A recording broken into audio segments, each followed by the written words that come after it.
तो सवाल ये है कि सोना क्या ये बस एक पुरानी बेकार संपत्ति है या फिर भविष्य का $8,000 वाला एक सुपर एसेट। देखिए, गोल्ड के भविष्य को लेकर ना एक जबरदस्त बहस छिड़ी हुई है और इसमें खरबों डॉलर दांव पर लगे हैं। चलिए इस पूरी तस्वीर को जरा बारीकी से समझते हैं। तो इस पूरे विश्लेषण की जो जड़ है वो यहीं से शुरू होती है। एक तरफ वो लोग हैं जो कहते हैं अरे सोना तो बस एक इंडस्ट्रियल मेटल है, इसकी कोई असली कीमत नहीं है। और फिर दूसरी तरफ है दुनिया के बड़े बड़े फाइनेंशियल इंस्टीट्यूशंस जो गोल्ड के लिए $8,000 प्रति आउंस के एक सुपर साइकिल की भविष्यवाणी कर रहे हैं। तो सच आखिर है क्या? क्या सोना सिर्फ एक चमकदार पत्थर है या ये हमारी फाइनेंशियल सिक्योरिटी की चाबी है?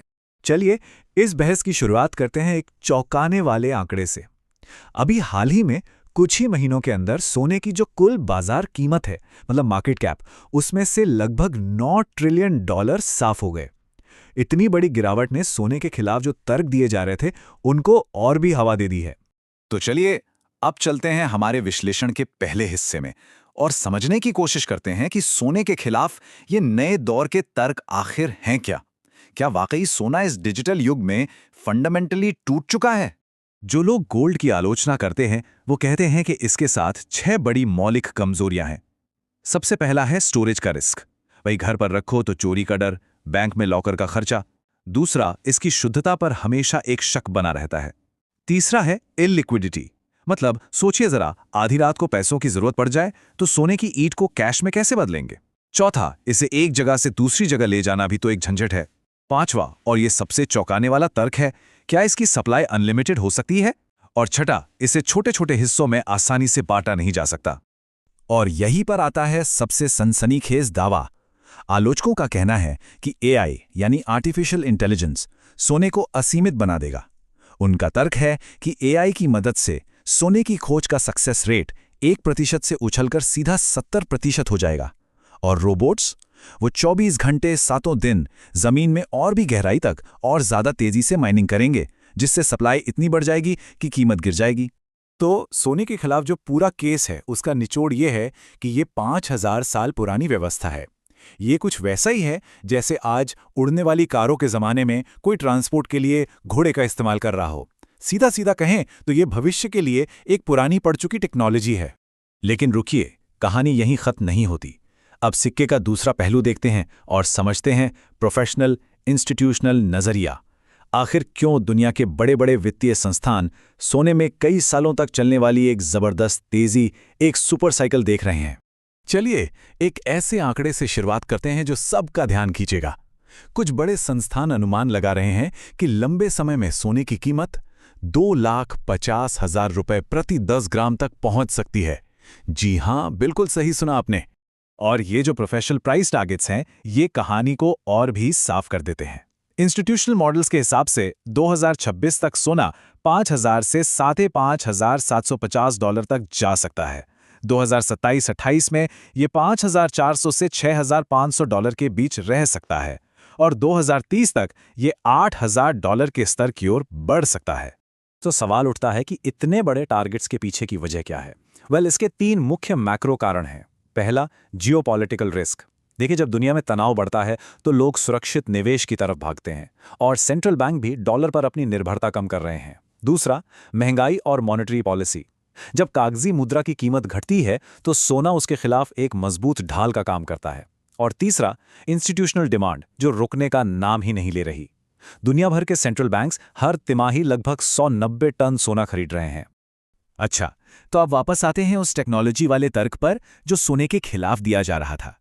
चलिए इससे जरा खोलकर देखते हैं, क्या एआई सच में सोने के लिए खतरा है या ये सिर्फ एक भ्रम है? याद है वो दावा कि एआई सोने को असीमित बना देगा? आइए अब जरा इसकी फैक्ट चेकिंग करते हैं। सवाल ये है कि क्या जमीन के नीचे का जो डेटा है, जो जियोलॉजिकल डेटा है, वो वाकई इस दावे का समर्थन करता है? चलिए अब अटकलों से हटकर सीधे सीधे ठोस आंकड़ों पर फोकस करते हैं। और डेटा हमें पीक गोल्ड की सच्चाई की ओर ले जाता है। ये एक ऐसा कॉन्सेप्ट है जो अनलिमिटेड सप्लाई वाली थ्योरी को पूरी तरह से चुनौती देता है और ये बताता है कि असल में सोने की कमी घट नहीं रही बल्कि बढ़ रही है। तो ये पीक गोल्ड है क्या? आसान भाषा में ये इतिहास का वो पॉइंट है जब हम दुनिया भर में सोना निकालने की अपनी अधिकतम क्षमता पर पहुंच जाते हैं। इस पॉइंट के बाद प्रोडक्शन हमेशा के लिए घटना शुरू हो जाता है, बढ़ता नहीं। ये आंकड़े एक बिल्कुल साफ तस्वीर पेश करते हैं। देखिए, अब तक लगभग 2 लाख टन सोना निकाला जा चुका है और जमीन के नीचे जो हमें पता है वो भंडार सिर्फ 54,000 टन के आसपास ही बचा है। जिस रफ्तार से आज माइनिंग हो रही है, उस हिसाब से ये भंडार अगले 20 सालों में काफी हद तक खत्म हो सकता है। और ये चार्ट देखिए कि नई खोजों का क्या हाल है। टेक्नोलॉजी में इतनी तरक्की के बावजूद बड़ी सोने की खदानों की खोज में भारी गिरावट आई है। ये चार्ट साफ दिखाता है कि 1990 के दशक की तुलना में हाल के दशकों में 2 मिलियन ऑन्स से बड़े डिपॉजिट्स मिलना कितना दुर्लभ हो गया है। तो इसका निष्कर्ष क्या निकलता है? सीधी सी बात है, एआई ज्यादा सोना बना नहीं रहा है, वो बस एक बेहतर मैग्नीफाइंग ग्लास की तरह काम कर रहा है, जो हमें बचे खुचे, सबसे गहरे और निकालने में सबसे महंगे भंडारों को खोजने में मदद कर रहा है। असल में तो एआई इस बात की पुष्टि कर रहा है कि आसानी से मिलने वाला सोना अब कितना कम बचा है।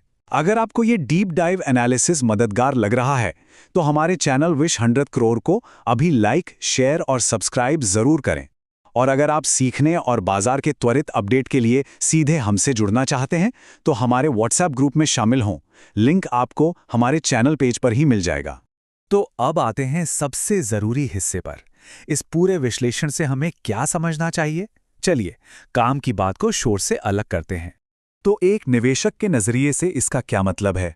पहली बात, अनलिमिटेड गोल्ड वाली जो कहानी है वो एक टेक्नोलॉजिकल भ्रम है, हकीकत नहीं।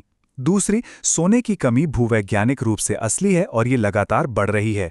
तीसरी, बड़ा पैसा यानी इंस्टीट्यूशनल मनी मैक्रो इकोनॉमिक वास्तविकताओं को देखते हुए सोने में कई सालों की तेजी पर दांव लगा रहा है। और चौथी और सबसे जरूरी बात, एआई माइनिंग की दक्षता बढ़ाता है, उसकी फिजिकल सप्लाई नहीं। और आखिर में एक सवाल जिस पर सोचना बहुत जरूरी है, इस अनंत डेटा और डिजिटल संपत्ति की दुनिया में एक ऐसी चीज की अंतिम कीमत क्या हो सकती है जो सच में सीमित है, जो फाइनाइट है? तो आज हमने सोने के खिलाफ तर्कों से लेकर इंस्टीट्यूशनल तेजी के कारणों तक का सफर तय किया और जियोलॉजिकल डेटा ने हमें हकीकत से रूबरू कराया। अपना कीमती समय देने के लिए धन्यवाद। Disclaimer: We are not SEBI registered advisors.